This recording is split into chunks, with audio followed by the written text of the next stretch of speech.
Hi, Facebook Live. I have been in Eden, New York now 7 days, and I wanted to check back in and give you an update on the different things that I have talked about since I've been here.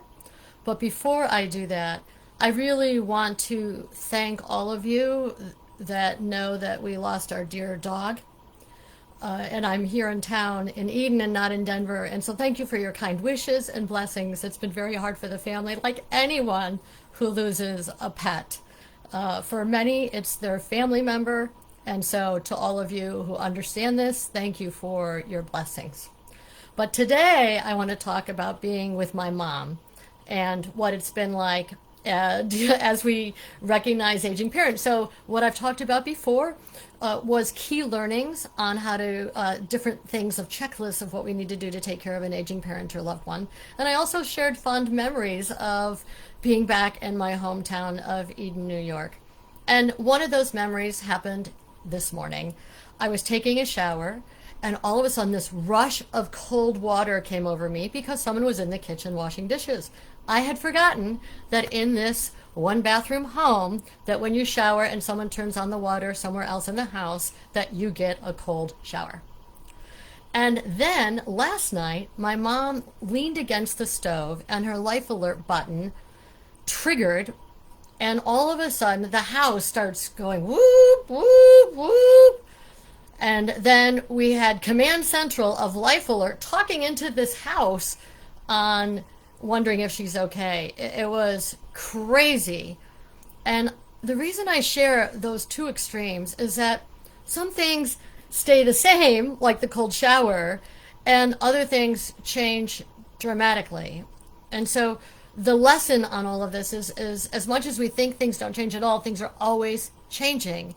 And the interruption of that cold shower and the interruption of the life alert was kind of significant as it relates to my 7 days here in town.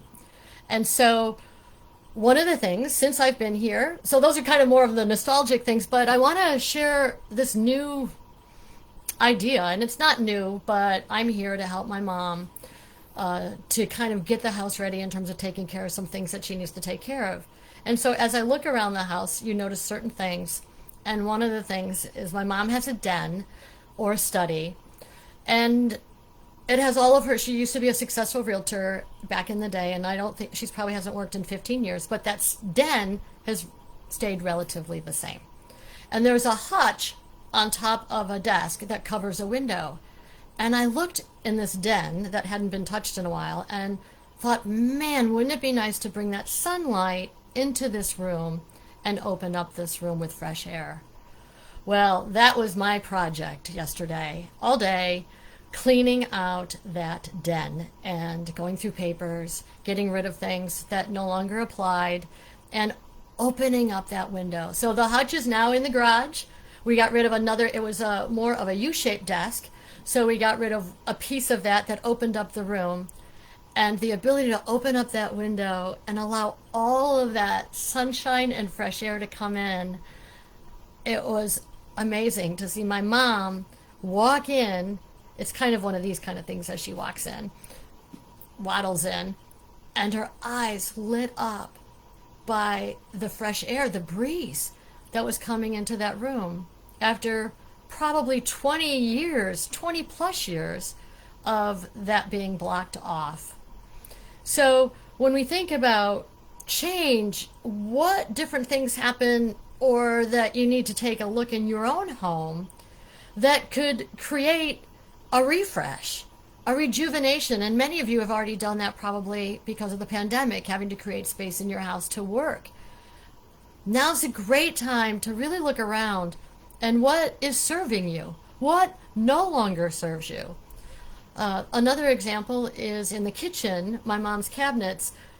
She had things on the main, easy to reach, that she no longer uses, like big plates, when oftentimes she uses more paper plates, or to be able to get her tea mugs.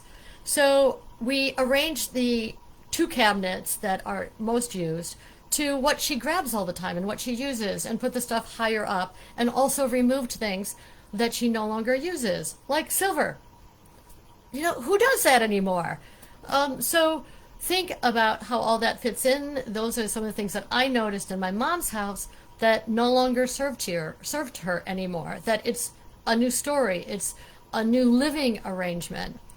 And our cells change all the time. And what is our new living arrangement that we need to take a look at on sparking joy? Marie Kondo, in her book, Letting Go is More, in her book, Something Never Changes and Yet Changes Always Around. What is the name of her book?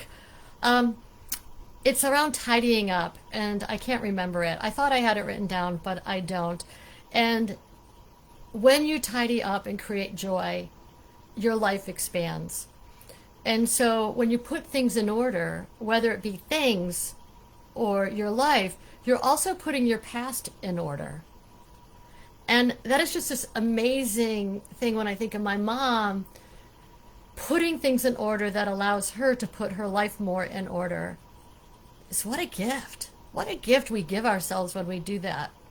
And so, what are the things in your home that no longer serve you? Please share that with us so that we can be smarter about something that we look at every day and not even think that that's no longer working anymore. So please share for you what is no longer serving you and some of the things that you may have noticed during the pandemic that you changed up that completely rejuvenated, re-energized, and allowed you this wonderful new opportunity of space. And so, again, thank you so, so much for your time. I'm so grateful for who you are. And please, if this message would be important for someone that you know, please share. Thank you so much.